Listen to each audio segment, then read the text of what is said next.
Hey, what's up, Spencer? My name is everybody, and welcome back to my channel. In the past few years, we have had quite a few up-and-coming actors appear on the scene lately. I'm talking about Joey King, Noah Centineo, and my personal favorite, Nick Galitzine. That's right, I like him so much that I learned how to pronounce his name. You guys know Nick. He was in that movie where he fucked Sandra Bullock, and that other movie where he fucked the president's son, and that other movie where he fucked that girl so that she wouldn't die of the beaties. Recently, I have learned that Nick's current up-and-coming project that he is working on is He-Man, which, oh my goodness, I am very excited to have that come out next year because I really want to see what he looks like in the typical 80s blonde page boy hairstyle that He-Man had back in the original series. I know that they're probably not gonna give him that hairstyle, but I still really want to know what he would look like.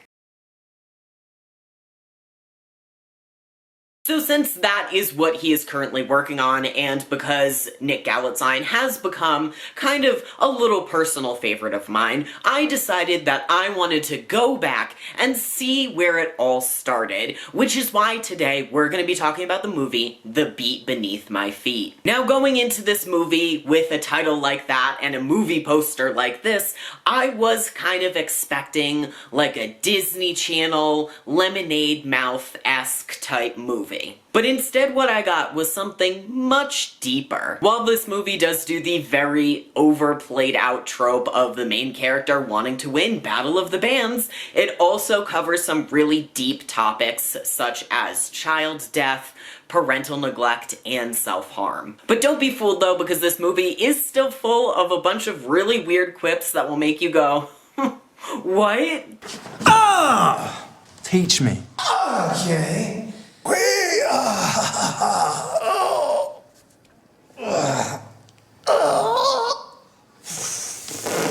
Is this all right for you?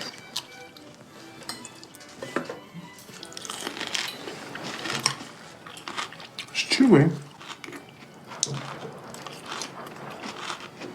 I feel like I'm burning energy just chewing it.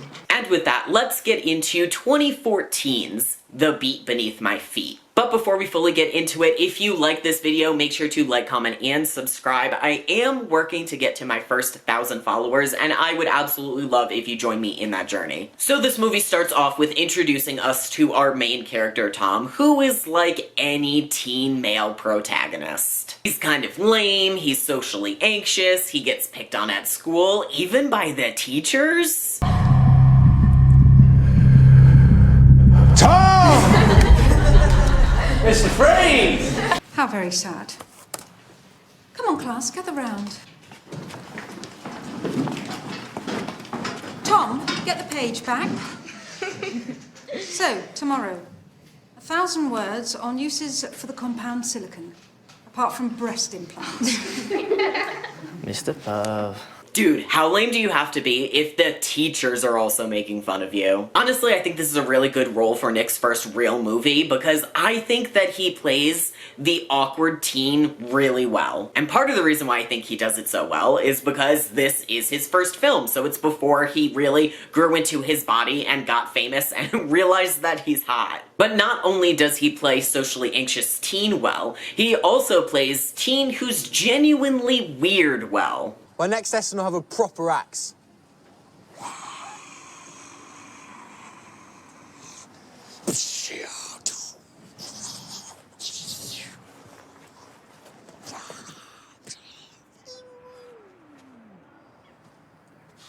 So Tom lives in an apartment complex with his mom, and the old lady who lived downstairs from them ends up dying, boo, which causes a new guy who loves to play rock and roll music really loudly to move in downstairs. Tom's mom, Mary, decides to confront the man about his constant noise, and when they are talking to him, Tom notices a tattoo on the man's arm, which leads Tom to discover that the man who said his name was Steve is actually the long-lost and presumed dead rocker, Max Stone. I'm just gonna call him Steve, though, because that's what everybody in this movie calls him, so just for clarification purposes, he will be Steve. So Tom does a little bit of Googling, or yo-yoing, I guess it's called in this universe, and we learn that Steve used to be a rocker who was under investigation for having laundered millions of dollars before he eventually went missing and was presumed to have taken his own life. We also learned that Steve previously had a 3-year-old child who unfortunately passed away when they fell into the pool unsupervised and drowned. But what we don't learn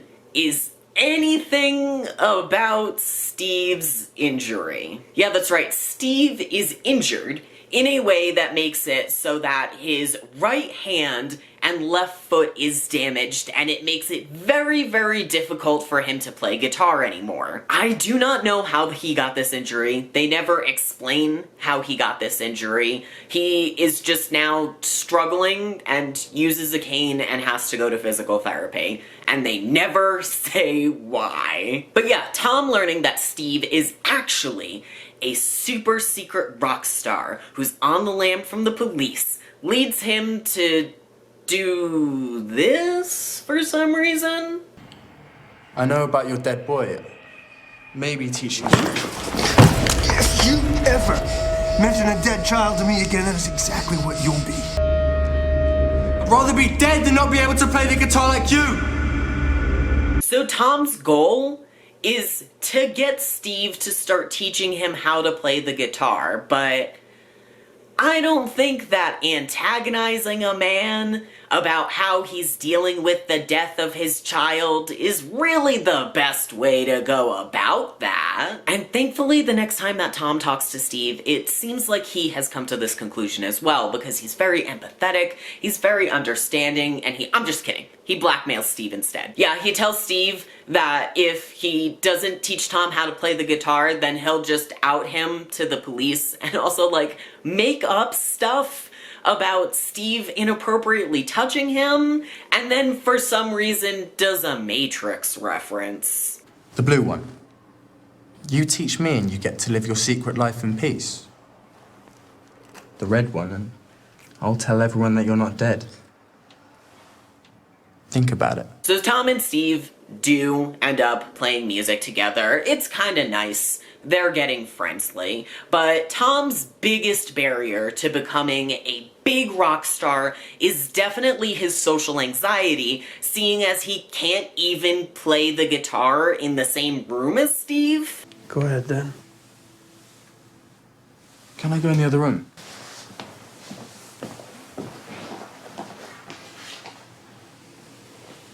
And at this point in the movie, we are about 40 minutes in, and we get this scene where Steve is downstairs in his apartment, and he can hear Tom upstairs yelling and smashing things, so Steve decides to go upstairs and see what the hell is going on. And for some reason, even though Tom's mom has only ever met Steve like that one time before when she yelled at him about his music, and she has no idea that Steve and Tom are kind of friends and they're playing music together, she just lets this man come into her house and manage her emotionally unstable child for her. And that seemed kind of wild to me, but now that I'm thinking back on it, I guess if you're a single mom who has a teenage son who is bigger than you and is going through this really big emotional upheaval, and he's breaking things, and he has self-harmed in the past. They do mention this like several times throughout the movie that Tom has self-harmed, and this is like kind of a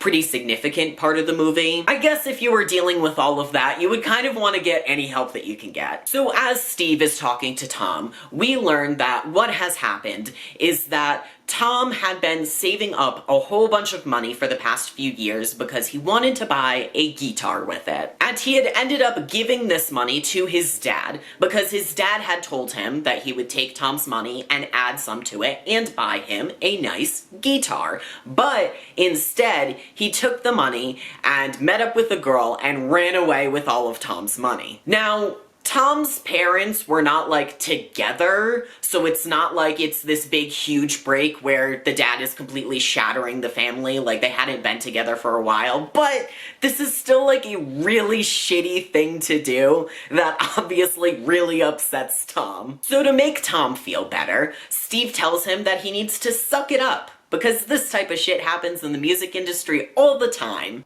You took my money. You're gonna have to get used to that in this business. He also talks about how Robert Leroy Johnson sold his soul to the devil so that he would be able to get famous from his music, and I'm not 100% sure how that relates, but it makes Tom feel better, so good job, I guess.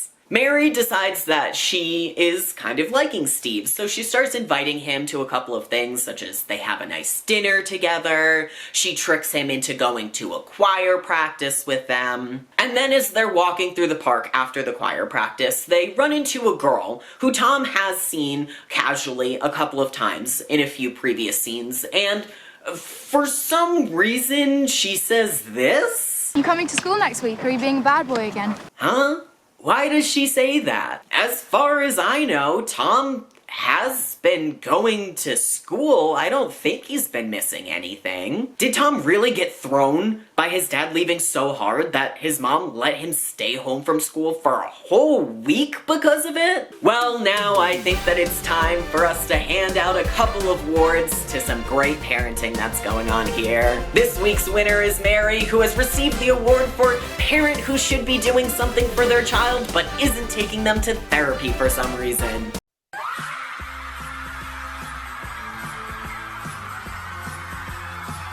Good job, Mary. Let's see how long you can hold on to that one. But before we continue on with that, I need to take a quick break to help my roommate clean up this giant bottle of laundry detergent that he dropped all over the floor. So I'm just gonna go and clean that up real quick and then we'll get right back into it. Alright, now that it's like 3 days later and my house no longer smells like lavender bliss, let's get back into the video. So Tom decides that he wants to compete in Battle of the Bands, but because his biggest barrier is stage fright, Steve sets up this whole makeshift stage that has lights and a fake crowd and like a little cheering background sound. And this is where we get the first of 3 music videos. Now, I don't mean that this movie like turns into a musical where people are singing to each other and interacting with their surroundings or anything like that. I mean, we literally cut to a full-on music video in the middle of this movie. And honestly, I'll admit, they weren't all that bad. It's been a couple of days since I've seen the movie, and some of the songs did get stuck in my head. Now, I'm not sure if the person who's singing in these songs is actual, like, Nick with his real mouth, or whether they hired somebody else to do the songs, but either way, I liked it, it was good, I had a good time. Now, one of the issues that is going on in this movie is that, according to Tom, they cannot let his mom know that he is learning how to play the guitar, because his mom absolutely hates music, because his dad was a musician, but obviously they broke up. And this is a concept that is both wild and stupid to me, both for this movie and when I watched Coco. Like, I absolutely love Coco, but the thought that you can ban a family member or your entire family from interacting with a part of culture that is like such a big daily part of normalized like community culture, that I just cannot wrap my mind around that. Like, what do you mean your children are not allowed to listen to music just because you dated a musician? Like, if her whole thing was that she didn't like this particular genre and she just didn't like the genre to be played around her specifically because it reminded her of her ex, I get that. But to just flat out ban your children from listening to any type of music ever? No, I can't do that. Like, imagine if I married an author and then we got divorced. Am I going to say that my children are never allowed to read a book ever again just because of that? No! So why would your kids not be allowed to listen to any type of music whatsoever. It's dumb. Get over yourself. Especially when it turns out to seem like this sentiment isn't even really true of Mary. Like, I'm pretty sure that she was standing in the doorway the whole entire time that Steve and Tom was talking about Tom becoming a famous musician during the scene when Tom was really upset with his dad, and she didn't say jack shit then. And I'm basically proven right in the next scene when Mary does discover that they're making music together, when she discovers them on the roof recording a little music video. Because yeah, she's upset, but she definitely seems way more upset about the fact that they were smoking weed for some reason while they were doing this, rather than anything having to do with the fact that they were playing music. You need to take a step back. Step back!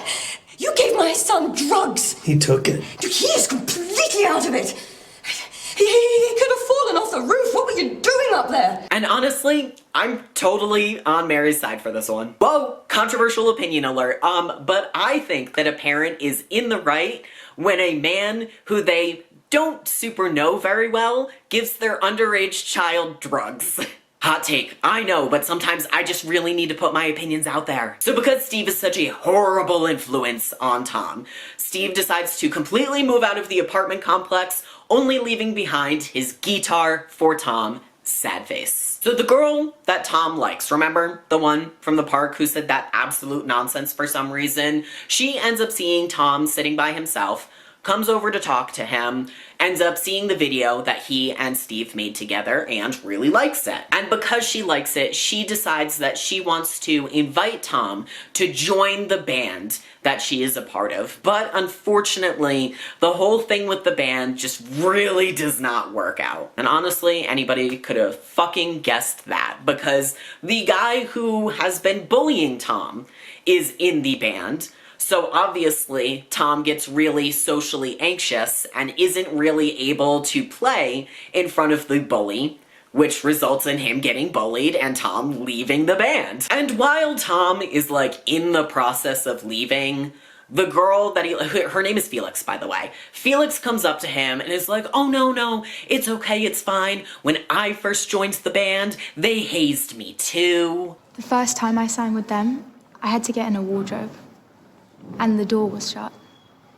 And I'm scared of the dark. Girl, what?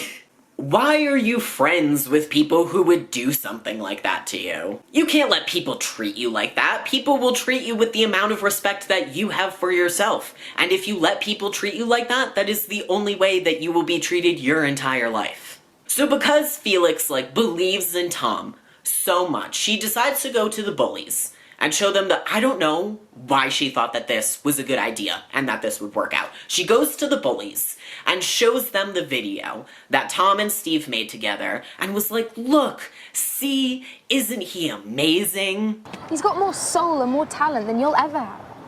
And he's a better songwriter.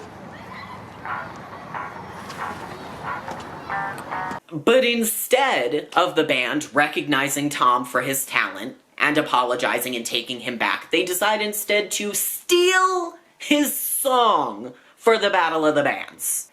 And for some reason, Felix goes along with it? What are you doing?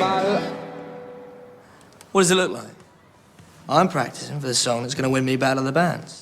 If the point of showing the bullies the video was to try and get them, on board with Tom and be on Tom's side, why would she then be standing up on stage as they're all saying, we stole your song and we're gonna use it in the Battle of the Band, is she really that desperate for friends that she will let people get away with doing anything? Girl, you need to have a set of morals and standards for yourself. Oh my god. Tom tries to tell the bullies that he will out them to the judges if they try and use his stolen song, but they say that they know that Steve is actually the long-lost Max Stone that the police is looking for, so if Tom tries to out them, they will then out Steve and he will end up going to jail. Tom is so depressed by everything that's happening. You know, Steve leaves, his song gets stolen, he can't really do his whole entire thing, can't play music anymore. He is so depressed by this that he starts self-harming from a razor that he has hidden in a locket that we have never seen before this scene and will never see again. But don't worry, you don't need to, it doesn't last for very long because thankfully Steve comes back and saves the day and Tom is just fine now, I guess. Tom goes to sign up for Battle of the Bands, but they won't let him join because he's one dude instead of like a whole band. You with the band? No, it's just me. Too late, mate. Please, you have to let me. No, I don't. Yeah, I don't know why I didn't think of this at all throughout the whole entire movie up until now, but I guess if you want to, if you want to compete in Battle of the Bands, you do need to be a whole ass band instead of just one dude. Don't worry though, Tom is still able to get in because he says, please, please, please, please, I promise I can play really, really good. Do you want to be like the guy who turned down the Beatles? Good, trust me. Don't know how that worked, but it did. Would have been really funny though if the movie ended here because he wasn't able to actually get in. So Tom goes up on stage and as they do in movies like this, at first he's nervous and he can't do it, but then he's able to sing perfectly amazingly and other people end up coming up on stage and joining him and it's like the most incredible thing that anybody has ever heard in their entire life. People immediately recognize Steve as being Max Stone, and I have to say, the facial recognition in this movie is wild because somehow everybody always knows that Steve is actually Max Stone. Like the second they see him, I don't know how they end up doing that. I struggle to recognize faces and I know that other people have like more skills, but still you would think like several years and having like changed your entire hairstyle and stuff like that would make people not immediately be able to say, whoa, that's Max Stone. But for some reason, everybody in the crowd like immediately knows that it's Max Stone. And so the police are called, and when the song is over, Tom and Steve like run off into the back, where they have a whole entire conversation where it like sounds like Steve is dying, but he's not. I'm not running anymore.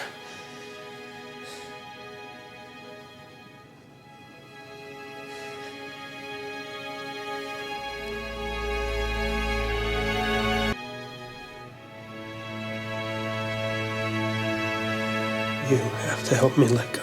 Instead, Steve has just decided that it is time for him to deal with the consequences of his mistakes. So he turns himself into the police, they persecute him, and he has to go to jail for a total of 3 whole years. Yeah, that's it. 3 years for laundering millions of dollars. 3 years.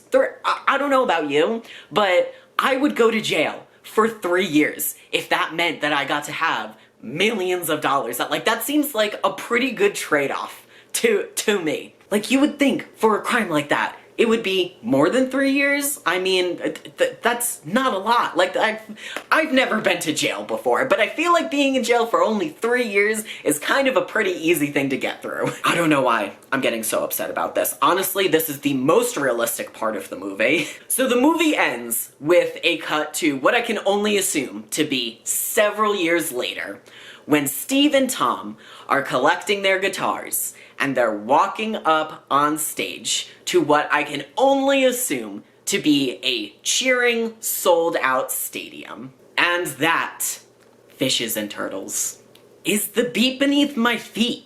Alright, what did you guys think about this movie? I thought that it was pretty good in the way that it gives you like a lot more than what you are typically expecting from this Battle of the Bands type movie, but also at the same time, it was bad because the stakes felt really low. Like, although they introduced the Battle of the Bands, like, really early on in the movie, Tom doesn't actually decide he wants to compete in it until over the halfway point. And when it comes to competing, like, it would be really nice and good thing if he won. But also, like, if he lost, nothing was really gonna happen. Also, we never actually ever find out who won the Battle of the Bands, so I guess that didn't really matter in the long run. I also didn't expect there to be, like, self-harm and child death in this movie, but I thought that they actually handled it pretty well for what it was. So yeah, I thought this one was pretty cute, and I think that I would give it a 7 out of 10. So that's everything that I have. Thank you guys so much for hanging out with me today. If you like this video, make sure to like, share, and subscribe for more like it, but besides that, make sure that you stay safe and have a fantastic day. Bye.